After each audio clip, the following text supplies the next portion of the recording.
your recordings, to your sessions after.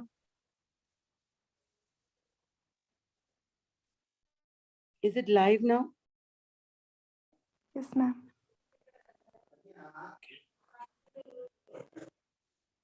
Ma'am, now it is live. Okay. Hello, everybody. Welcome to this amazing session again.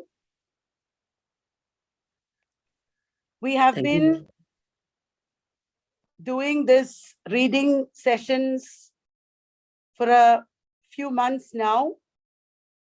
And I'm so glad that TES Reading Club has taken this initiative and started reading classics of English literature for all of us. Many of you are joining us live. Many of you are watching our recordings later. We want to spread the awareness that reading original text is very important, and also reading together is even more important. You can join us for our readings also. Please drop a message in the message box and we'll get back to you also. We have been reading Paradise Lost, and before that, before we started on poetry, we have been reading plays. English literature is all about the style of the author, the language. So when we focus on themes, plots, characters, etc. in our classes, we should not forget to read the original text. The TES Reading Club members are all students and previous students, as well as enthusiasts of English literature. They are not professionals, but they are passionate, avid readers of English and students of English. It is a blessing for TES that they have all joined together, and without anybody needing to organize this, the reading club itself is going on wonderfully. I'm so proud that this is happening. Thank you all for joining us. So over to the reading club organizers for today's reading. Thank you, ma'am. So today we are reading out Paradise Lost, Book 3. The argument.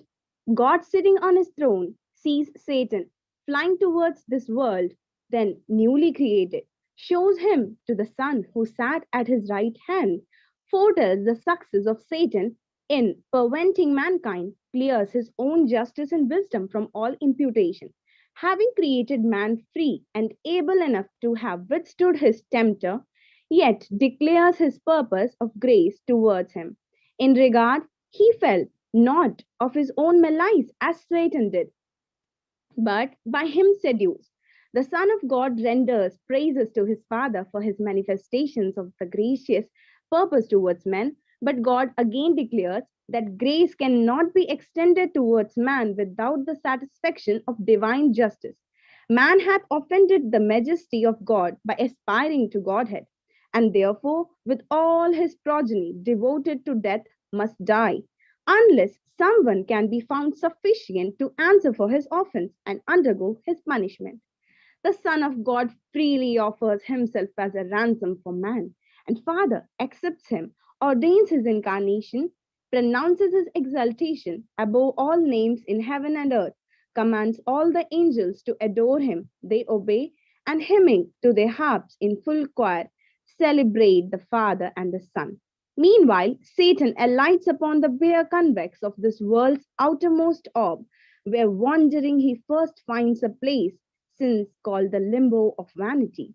What persons and things fly up thither, thence comes to the grate of heaven, described ascending by stairs, and the waters above the firmament that flow about it. His passage thence to the orb of the sun. He finds there Uriel, the regent of that orb, but first changes himself into the shape of a meaner angel, and pretending a zealous desire to behold the new creation and man whom God had placed here, inquires of him and place of his habitation, and is directed, alights first on Mount Nipes.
Hail, holy light, offspring of heaven firstborn, or of the eternal co-eternal beam.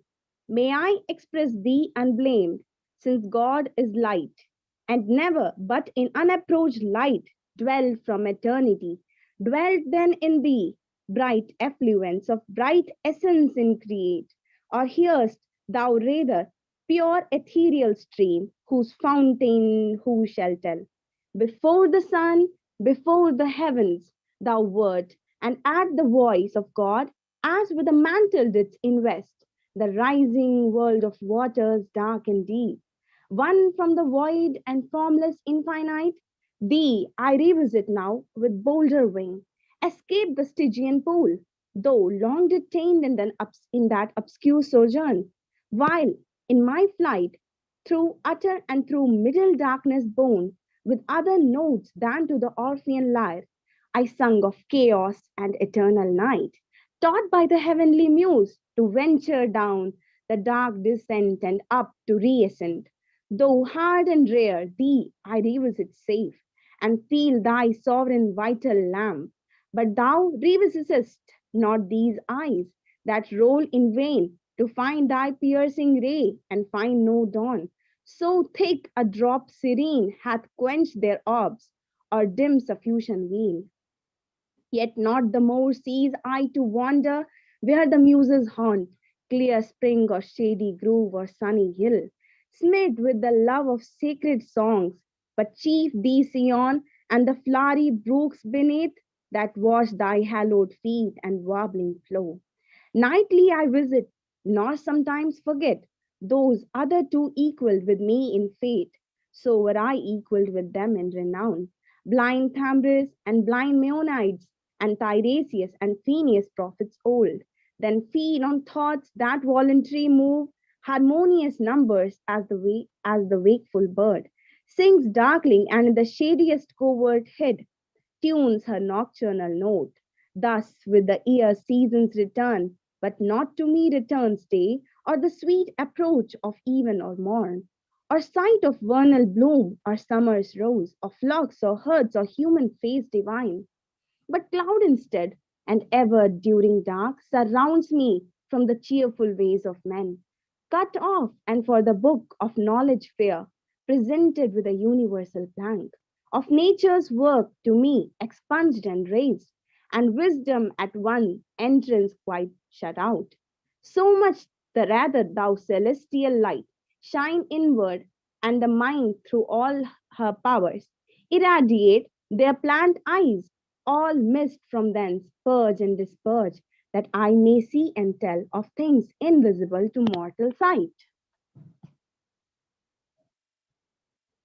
Now had the Almighty Father from above, from the pure empyrean where he sits, high throned above all height, bent down his eye, his own works and their works at once to view.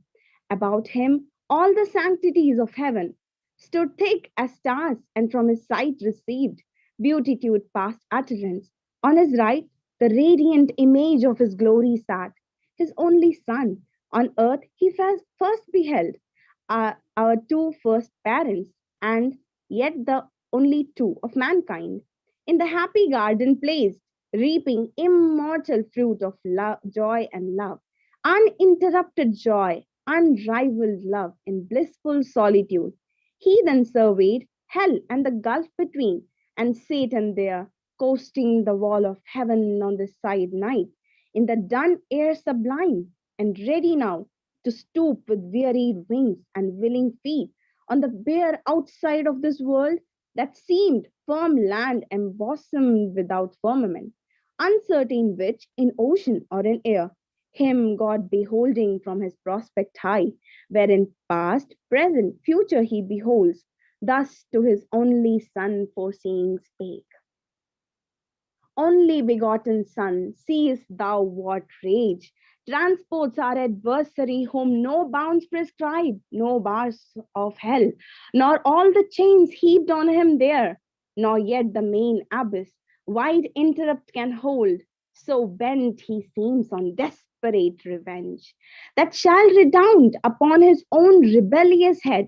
And now Through all restraint broke loose, he wings his way, not far off heaven in the pursuits of light, directly towards the new created world, and man there placed with purpose to essay.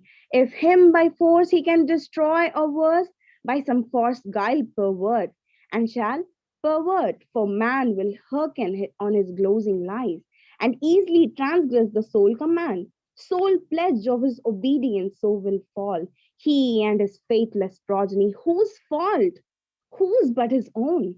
Ingrate he had of me. All he could have, I made him just and right, sufficient to have stood, though free to fall. Such I created all the ethereal powers, and spirits, both them who stood and them who failed. Freely they stood who stood, and fell who fell. Not free, what proof could they have given sincere of true allegiance, constant faith or love, where only what they need must do appeared, not what they would? What praise could they receive? What pleasure I from such obedience paid? When will and reason also is choice, useless and vain of freedom both despoiled, made passive both had served necessity, not me. They therefore, as to right belong, so were created, nor can justly accuse their maker or their making or their fate as if predestination overruled their will, disposed by absolute decree of high foreknowledge. They themselves decreed their own revolt, not I. If I foreknew, foreknowledge had no influence on their fault, which had no less proved certain unforeknown. So without least impulse or shadow of fate, or aught by me immutably foreseen, they trespass, authors to themselves in all, both what they judge and what they choose. For so I formed them free, and free they must remain till they enthrall themselves. I else must change their nature and revoke the high decree, unchangeable, eternal, which ordained their freedom. They themselves ordained their fall. The first sword of their own suggestion fell, self tempted, self depraved, man falls deceived. By the other first, a man therefore shall find grace, the other none in mercy and justice both. Through heaven and earth, so shall my glory excel, but mercy first, and last shall brightest shine. Thus, while God spake, ambrosial fragrance filled all heaven, and in the blessed spirits elect, sense of new joy ineffable diffused.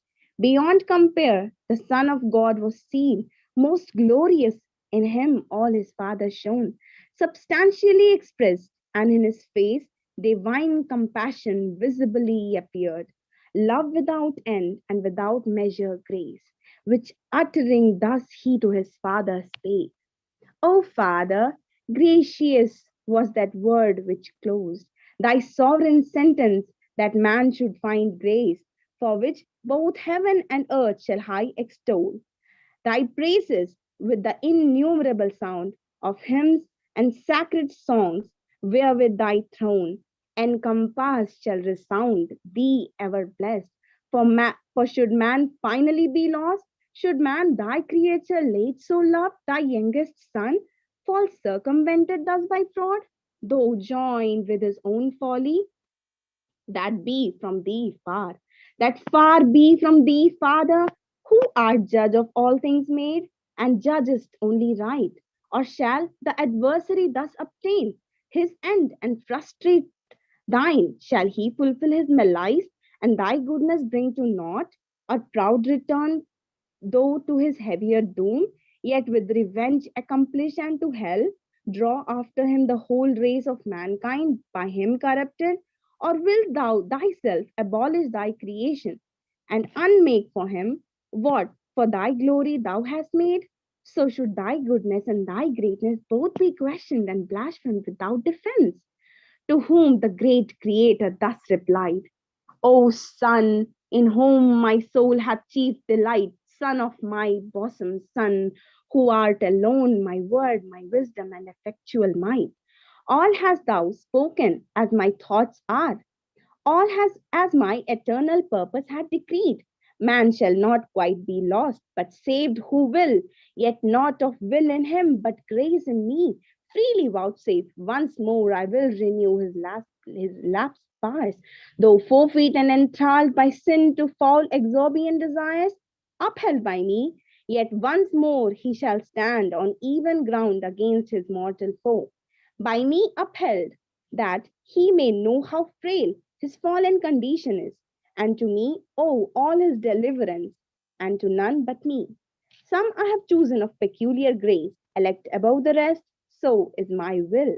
The rest shall hear me call, and oft be warned, the sinful state, and to appease betimes the incensed deity, while offered grace invites, for I will clear their senses dark. What may suffice and soften stony hearts? To pray, repent, and bring obedience due. To prayer, repentance, and obedience due. Though but endeavored with sincere intent, mine ear shall not be slow, mine eyes not shut, and I will place within them as a guide.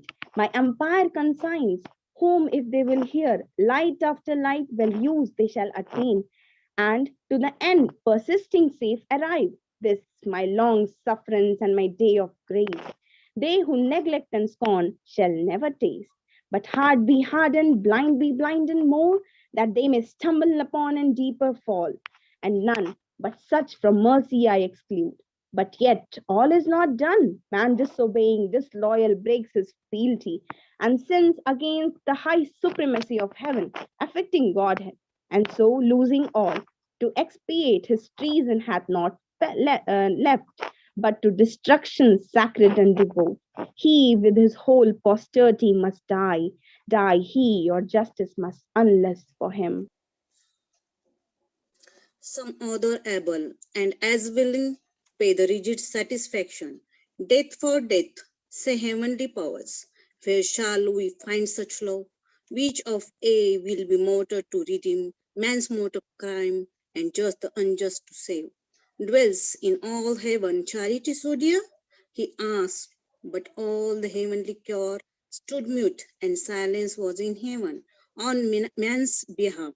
Patron or intercessor none appeared, much less that dust upon his own head draw, the deadly forfeiture and ransom set.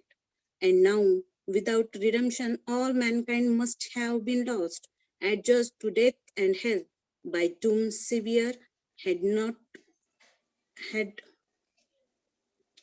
in whom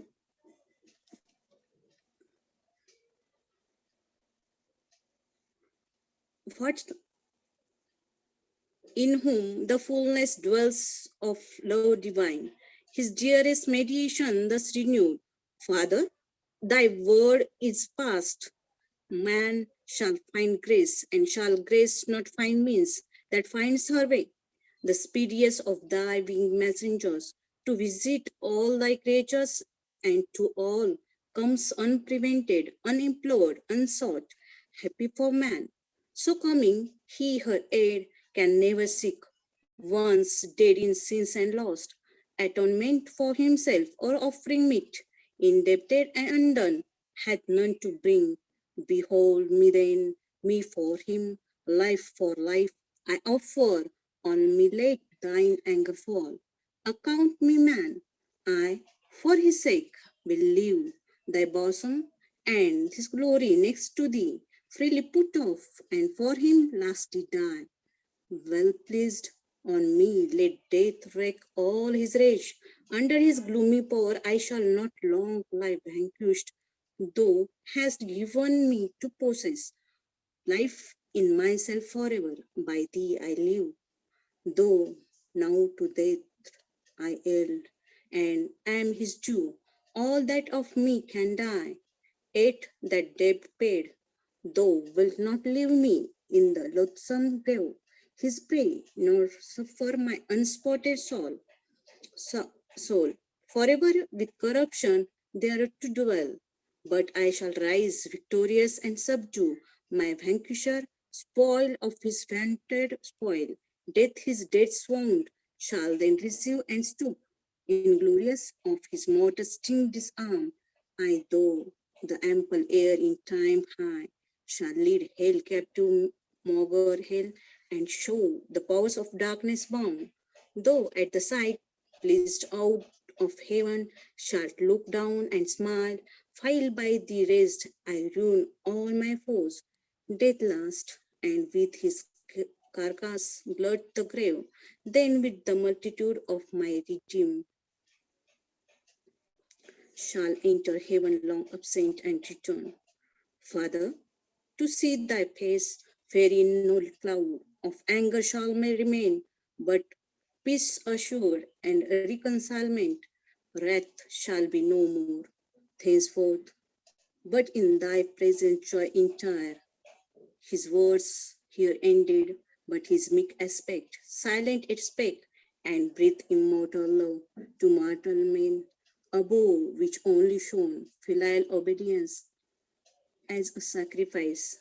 Glad to be offered, he attends the will of his great Father. Admiration seized all heaven, what this might mean, and withered and wondering. But soon the Almighty thus replied, "Oh, though in heaven and earth the only peace found out for mankind under wrath. Oh, thou my soul complacence, well thou knowest how dear to me are all my works, nor man the least thou last created, that for him I spare thee from my bosom and right hand to save, by losing thee awhile the whole race lost." Thou last created, that for him I spare thee from my bosom and right hand to save, by losing thee awhile and whole race lost. Thou therefore, whom thou only canst redeem, that nature also to thy nature join, and be thyself man among men on earth, made flesh when time shall be of virgin seed, by wondrous birth, be thou in Adam's room, the head of all mankind, though Adam's son, as in him perish all men, so in thee, as from a second root, shall be restored as many as are restored. Without thee, none. His crime makes guilty all his sons. Thy merit imputed shall absolve them who renounce their own both righteous and unrighteous deeds, and live in thee transplanted, and from thee receive new life. So man, as is most just, shall satisfy, for man be just and die, and dying rise, and rising with him raise his brethren ransomed with his own dear life. So heavenly love shall outdo hellish hate, giving to death and dying to redeem, so dearly to redeem what hellish hate so easily destroyed and still destroys in those who, when they may, accept not grace, nor shall thou, by descending to assume man's nature, lessen or degrade thine own, because thou hast, though thronged in highest bliss, equal to God and equally enjoying godlike fruition, quitted all to save a world from utter loss, and hast been found by merit more than birthright, Son of God, found worthiest to be so by being good, far more than great or high, because in thee love hath abounded more than glory abounds. Therefore, thy humiliation shall exalt with thee thy manhood also to this throne.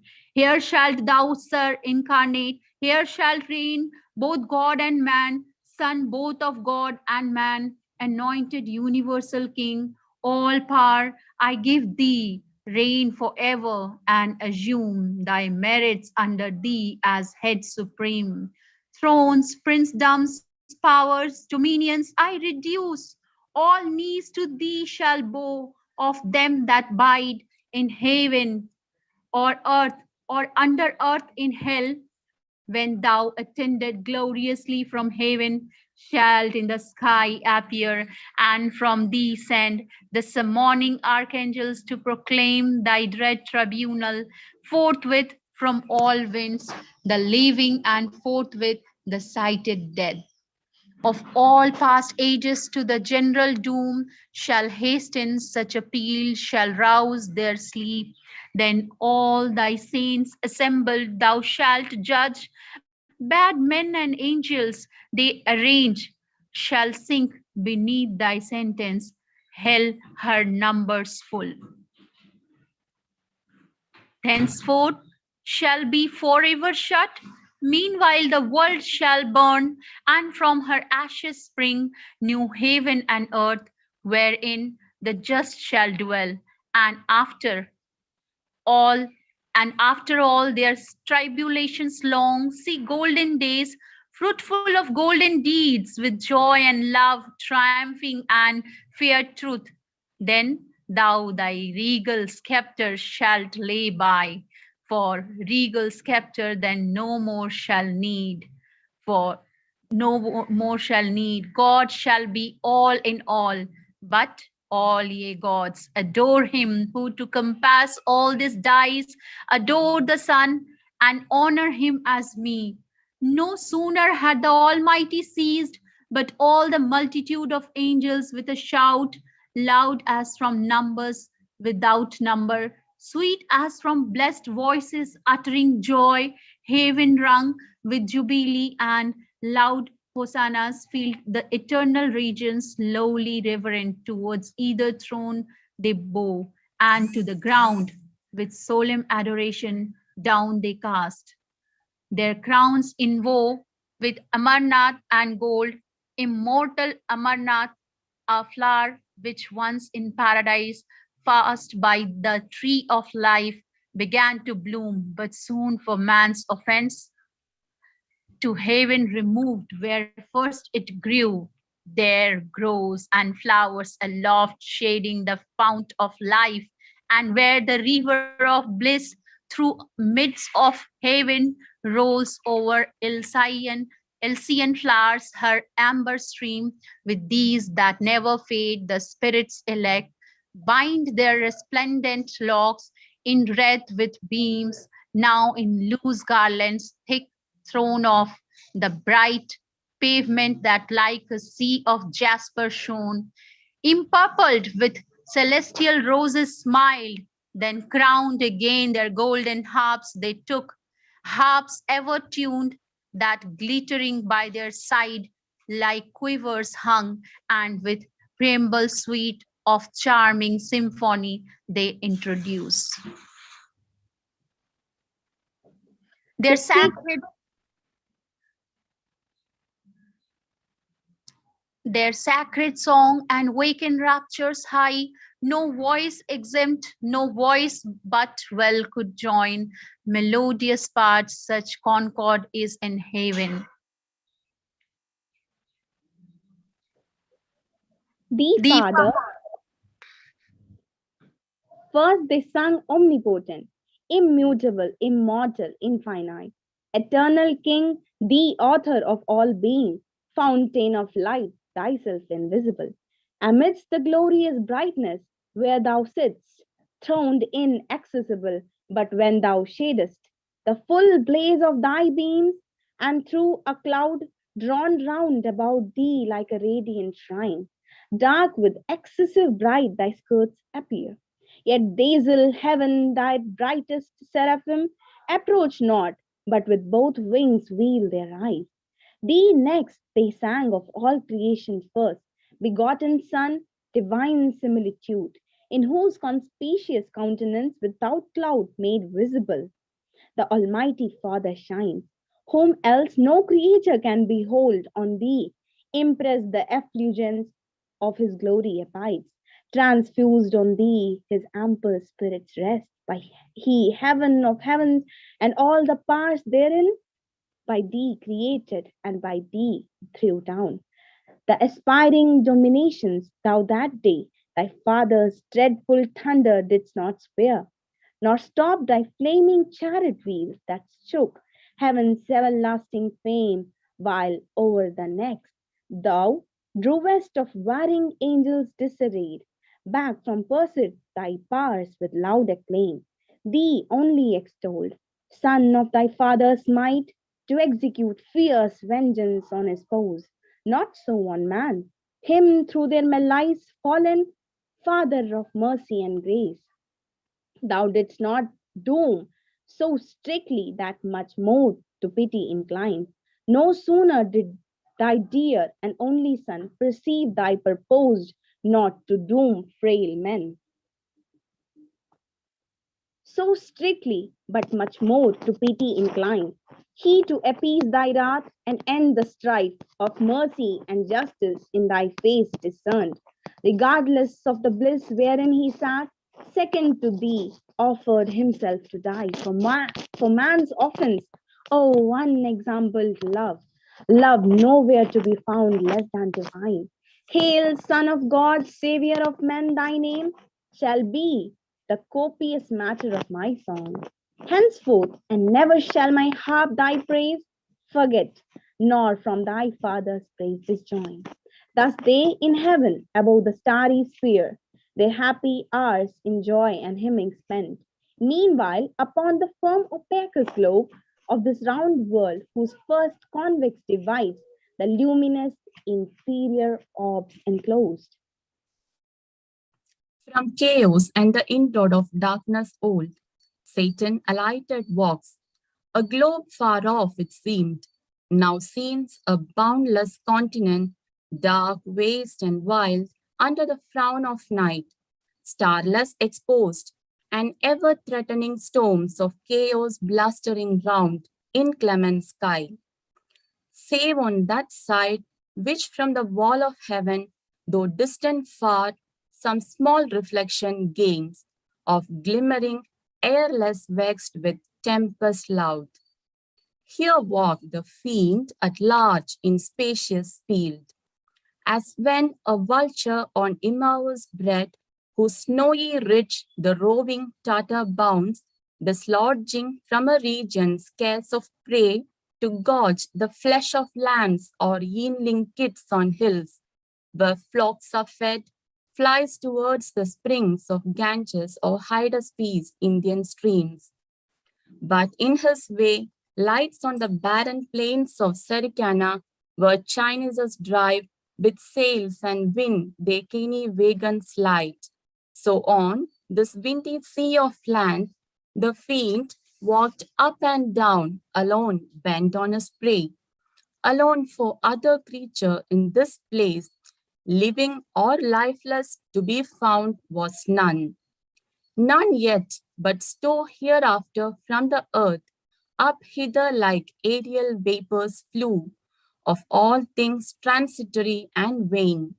When sin with vanity had filled the works of men, both all things vain and all who in vain things build their fond hopes of glory or lasting fame, or happiness in this or the other life. All who have their reward on earth, the fruits of painful superstition and blind zeal, not seeking but the praise of men, here find fit retribution, empty as their deeds. All the unaccomplished works of nature's hand, abortive, monstrous, or unkindly mixed, dissolved on earth, fleet hither and in vain, till final dissolution wander here. Not in the neighboring moon, as some have dreamed. Those argent fields are more likely habitants, translated saints, or middle spirits hold, betwixt the angelical and humankind. Hither of ill-joined sons and daughters born, first from the ancient world, whose giants came with many a vain exploit, though then renowned. The builders next of Babel on the plain of Senna, and still with vain design new Babels, had their wherewithal would build. Others came single, he who to be deemed a god leaped fondly into Aetna flames.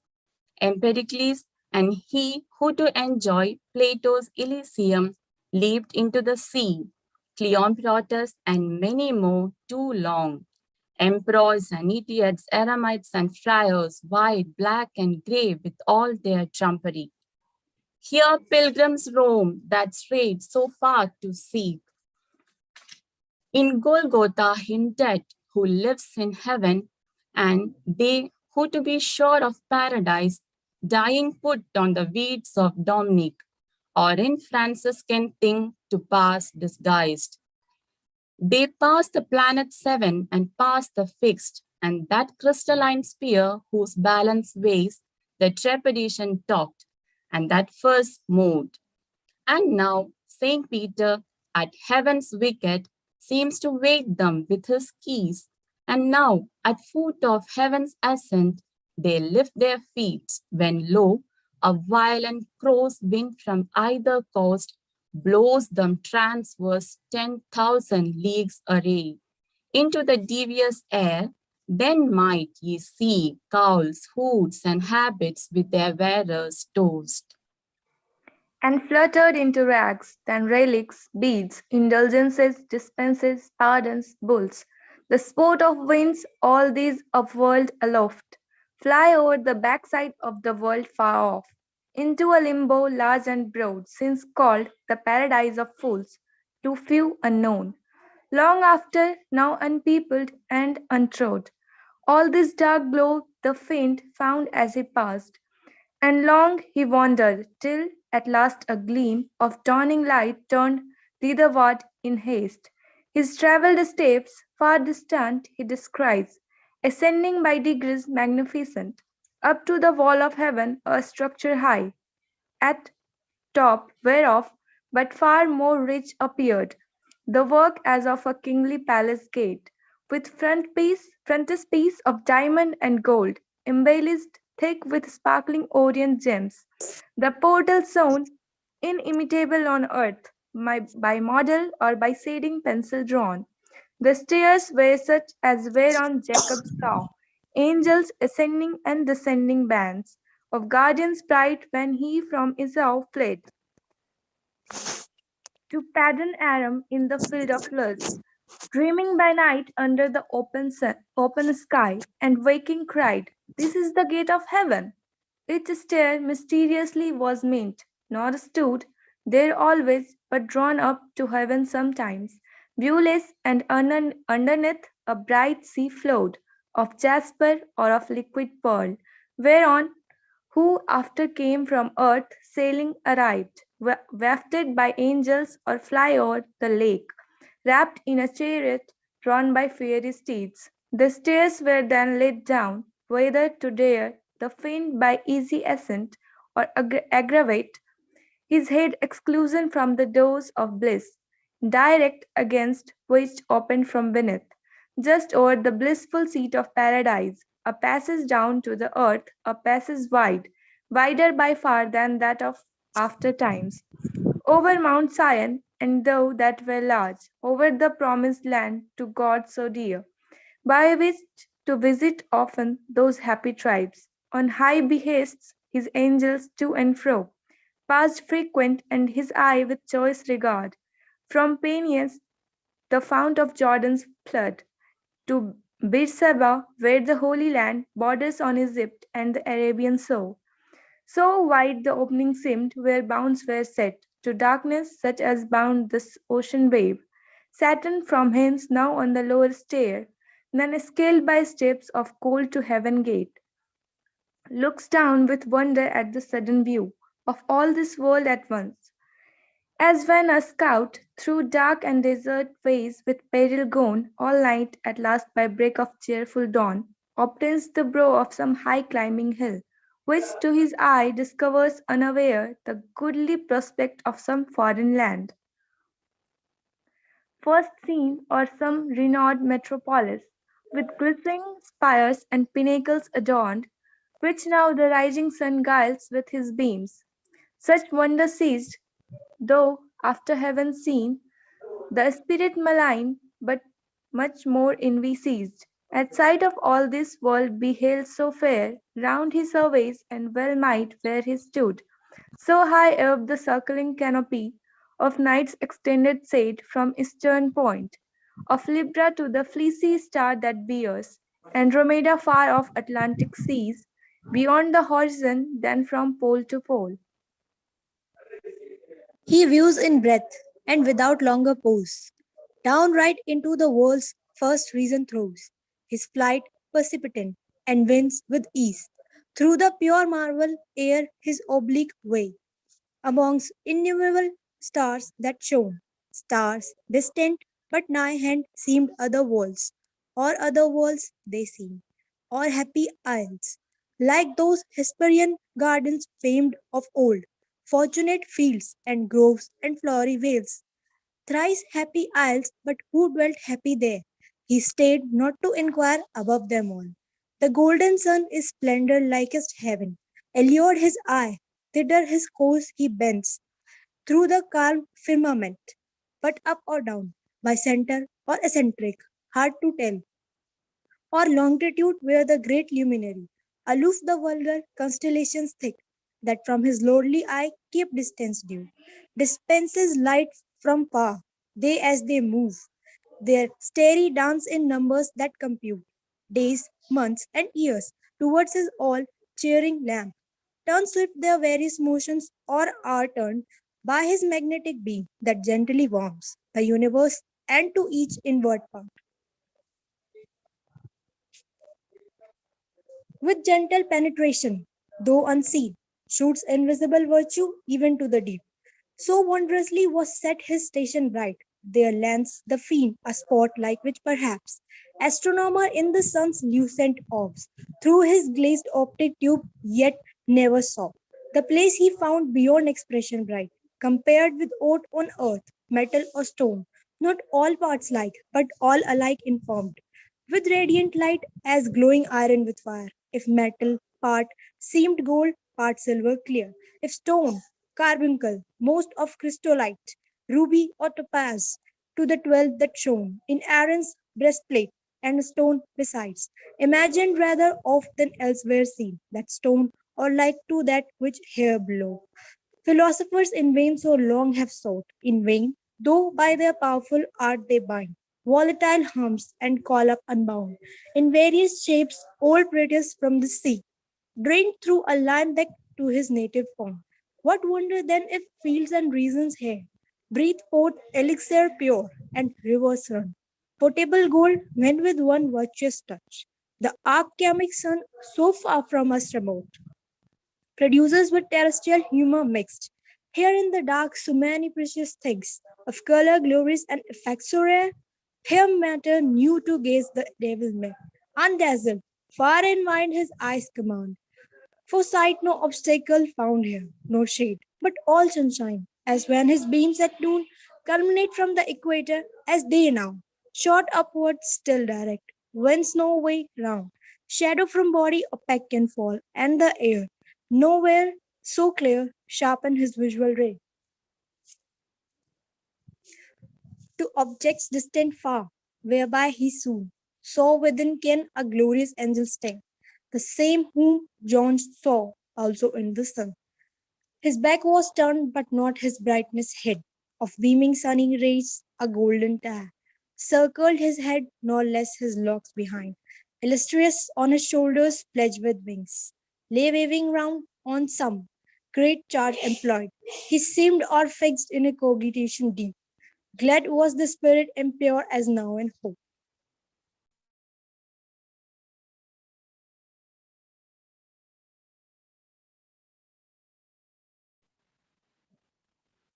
Irana, your lines now, please.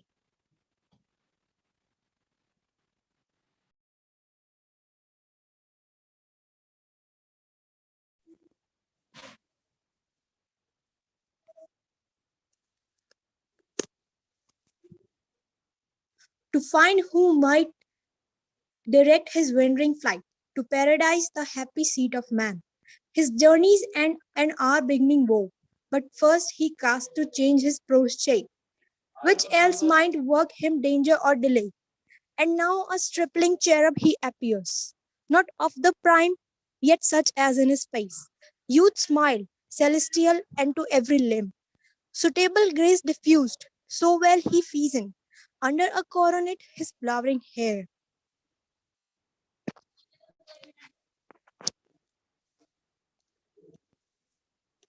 In curls on either cheek played, Wings he wore, of many a colored plume sprinkled with gold. His habit fit for speed, second and held. Before his decent steps a silver word. He drew not nigh, unheard the angel bright. Ere he drew nigh, his radiant visage turned. Admonished by his air, and straight was known the archangel Uriel, one of the seven, who in God's presence nearest to his throne, stand ready at command, and are his eyes that run through all the heavens or down to the earth, where his swift errands over moist and dry, o'er sea and land. Him Saturn thus accosts, Uriel, for thou of those seven spirits that stand in sights of God's high throne, glorious bright, the first art want his great authentic will. Interpreter through his highest heaven to bring, where all his sons thy embassies attempt, and here art likewise by supreme decree, like honor to obtain, and as his eyes to visit of this new creation round, unspeakable desire to see and know. All these his wondrous works, but chiefly man, his chief delight and favor, him for whom all these his works so wonders he ordained, hath brought me from the choice of cherubim alone this wandering brightest seraph tale, in which of all these shining orbs hath man his fixed seat, or fixed hath none, but all these shining orbs his choice to dwell, that I may find him, and with secret gaze, or open admiration him behold, or whom the great Creator hath bestowed worlds, and on whom hath all these grace poured, that both in him all things as is me, the universal maker we may praise, who justly hath driven out his rebels foe to deepest hell and to repair their flaws, created this new happy race of men to serve him better, wise are all his ways. So spake the false dissemble unpreserved, for neither man nor angel can discern.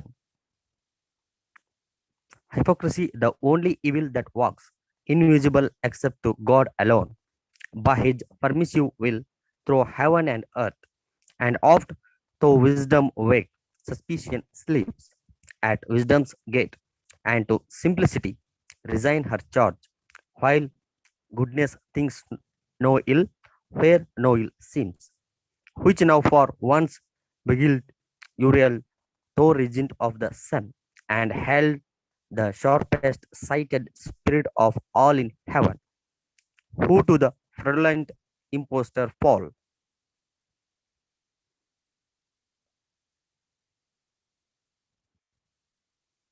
In his uprightness answer thus returned, Friar angel, thy desire which tends to know the works of God, thereby to glorify the great work master, leads to no excess that reaches blame, but rather merits praise the more it seems excess that led thee hither from thy imperial mansion thus alone to witness with thine eyes what some perhaps. Contented with report here only in heaven, for wonderful indeed are all his works, pleasant to know and worthiest to be all, had in remembrance always with delight. But what created mind can comprehend their number or the wisdom infinite that brought them forth but hid their causes deep? I saw when at his word the formless mass, this world's material mold, came to a heap. Confusion heard his voice, and wild uproar stood ruled, stood vast infinitude confined, till at his second bidding darkness fled. Light shone, and order from disorder sprung.